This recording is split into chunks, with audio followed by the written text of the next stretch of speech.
Welcome to Commerce with Karanka Lane, your complete academy for business, accounting, and economics. Why do you get paid what you do? It's a question we've all asked ourselves, right? Is it just what your boss thinks you're worth, your experience, or is there something bigger going on? Well, today, we're going to pull back the curtain on the economic forces that actually set your salary. And it all boils down to a place you're in every day, even if you don't realize it, the labor market. I mean, really think about it for a second. Is it totally random? Is it just about how well you negotiate? Or is there a system behind it all? Turns out, the answer lies in this massive, invisible marketplace that you are part of every single working day.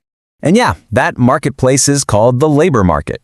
Now, it's not a physical building you can go to, of course, but it operates just like any other market you can think of. The only difference is, instead of buying and selling things like apples or cars, what's being bought and sold here are skills, time, and human effort. And here's what's so fascinating. It kind of flips how we usually think about things. See, in the labor market, companies, they're the buyers. They're out there shopping for the skills they need to run their business. And you, the worker, you're actually the seller, supplying your talent to whoever makes the best offer. It all comes down to those two classic forces, supply and demand. Okay, so let's tackle the buyer side of this first, the demand for labor. What is it that actually makes a company decide, you know what, we need to hire someone? The key idea to get your head around here is something economists call derived demand. See, firms don't just hire people for the fun of it. They hire because we, the customers, want to buy the stuff those people help make. Think about it. As our demand for smartphones just keeps going up and up, tech companies need more engineers, more designers, more factory workers. The demand for those jobs is derived directly from our demand for the phone itself. No phone demand, no job demand. Simple as that. And this graph here shows us the basic rule for any employer. That line sloping downwards, that's the demand curve for labor. And it shows a pretty simple trade-off. When wages are really high, companies get a bit cautious and tend to hire fewer people to keep their costs down. But when wages are lower, they can afford to bring more people on board. Makes sense, right? But, the wage isn't the only thing that matters. There are other big factors that can change a company's hiring plans completely. For instance, if the price of the product they sell goes up, they'll want to hire more people to make more of it. If workers get more productive, maybe through better tech, they become a better deal, so demand goes up. And of course, in a big economic boom, pretty much everyone's hiring. Any one of these things can shift the entire market. And when one of those big factors changes, the entire demand curve can literally shift. Let's take the explosion in e-commerce over the last few years. Suddenly, at any wage, companies needed way more delivery drivers. This physically pushed the whole demand curve over to the right, from that first line, D, to the new one, D1. Okay, so that's the demand side, what companies want. But you can't have a market with just buyers, right? So now let's flip the coin and look at the sellers. Us, the workers. What determines the supply of labor? Well, the logic on this side is actually pretty intuitive. When a job or an industry starts offering higher and higher wages, what happens? More people want in. That bigger paycheck acts like a giant magnet, pulling new people into that field, maybe even convincing some to switch careers entirely. And just like on the demand side, there are these huge, big-picture forces that shape the total number of available workers. A country's population size and its migration policies, those are obviously massive.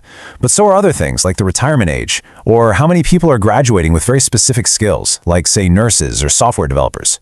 All of this comes together to determine the overall supply. All right, we've looked at the buyers, the firms. We've looked at the sellers, the workers. Now for the magic moment. Let's bring them both together and see how that price tag, your wage, actually gets decided. So, just picture these two opposing forces in the market. On one hand, you've got the demand curve, right? That's the firms, and they want to hire more people, but at lower wages. On the other hand, you've got the supply curve. That's the workers, and more of them are willing to work, but only at higher wages. They're basically pulling in opposite directions. The handshake, the deal, happens right where those two curves cross. That intersection point is called the equilibrium. It's the market's sweet spot. It's the one wage where the number of jobs companies are offering perfectly matches the number of people willing to work for that wage. And that right there, that's what sets the baseline market rate for a job. So how does this actually play out in the real world? Let's use an example. Imagine that all of a sudden there's a huge, massive spike in demand for new websites for small businesses. So look what happens here. That increased demand for websites creates a derived demand for graphic designers. That shifts their entire demand curve to the right. And you can see the result plain as day. The new spot where the curves cross, our new equilibrium, is at a higher wage and more people are getting hired. That, my friends, is how a hot job market pushes salaries up. Okay, so that supply and demand model is an awesome tool for getting the basics. But let's be honest, the real world is, well, it's a lot messier. There are other powerful players and forces that can jump into the game and bend the rules, pushing wages away from that simple, clean equilibrium point. And one of the biggest game changers out there is the trade union. The whole idea is that by banding together, a group of workers can get way more influence and collective power than any single person could on their own, especially when they're negotiating with a big employer. And they're not all the same either. They come in a few different flavors. You've got general unions that cover workers all over the place, industrial unions for everyone in one sector, like firefighters. Then there are craft unions for really skilled trades, like electricians, and white-collar unions for professionals, like teachers. So what do they actually do with that collective power? Well, their number one tool is something called collective bargaining. That's where they negotiate as one unified group for better pay and safer working conditions. But they also work to protect jobs, get fair deals for people during layoffs, and even try to influence government policy on big things like the minimum wage. And here's the bottom line, the crucial point. By negotiating as one powerful voice instead of 100 separate ones, unions can actually push wages above what that natural market equilibrium would have been. They're adding a whole new force into that push and pull we were talking about. So, to wrap this all up, your paycheck is not some random number. It's the result of this incredible, dynamic dance between what employers are demanding, what workers are willing to supply, and the very real influence of organizations like trade unions who can step in and shift that balance of power. And that leaves us with one last thought to take away from all this. Think about your own career, your own industry. Can you see these forces at play? Is the demand for your skills going up or down? Is the supply of people who can do what you do getting bigger or smaller? What forces are shaping the market for your job right now? Thanks for watching Commerce with Karatcha-Lane. Don't forget to subscribe for more lessons in business, accounting, and economics. Keep learning smart and score that a star.